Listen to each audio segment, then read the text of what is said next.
தூய்மை பணியாளர்களை தனியார் மயம் ஆக்கியது யார்? இதை கூட அறியாத நடிகர் விஜய் வெற்று அறிக்கைகளை வெளியிட்டு கொண்டிருக்கிறார் என தமிழக வெற்றி கழகத்தின் முன்னாள் பெண் நிர்வாகி வைஷ்ணவி தனது எக்ஸ் தளத்தில் பதிவிட்டுள்ளார்.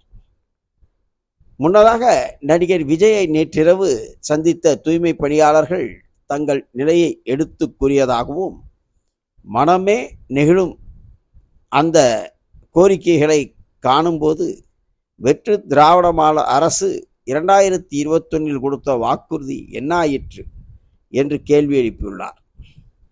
இதற்கு பதிலளித்த முன்னாள் தமிழக வெற்றி கழகத்தின் பெண் நிர்வாகி வைஷ்ணவி, வெற்று அறிக்கைகளை மட்டும் விட்டு கொண்டிருக்கும் விஜய் தூய்மை பணியாளர்களை தனியார் மயமாக்கியது முன்னாள் முதல்வர் ஜெயலலிதா என்பதை கூட அறியாமல் அறிக்கை வெளியிட்டு கொண்டிருக்கிறார்.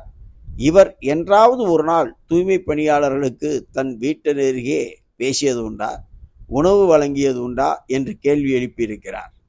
இதன் மூலம் நடிகர் விஜய்க்கு கடுமையான தனது எதிர்ப்பை தெரிவித்துள்ளார் வைஷ்ணவி.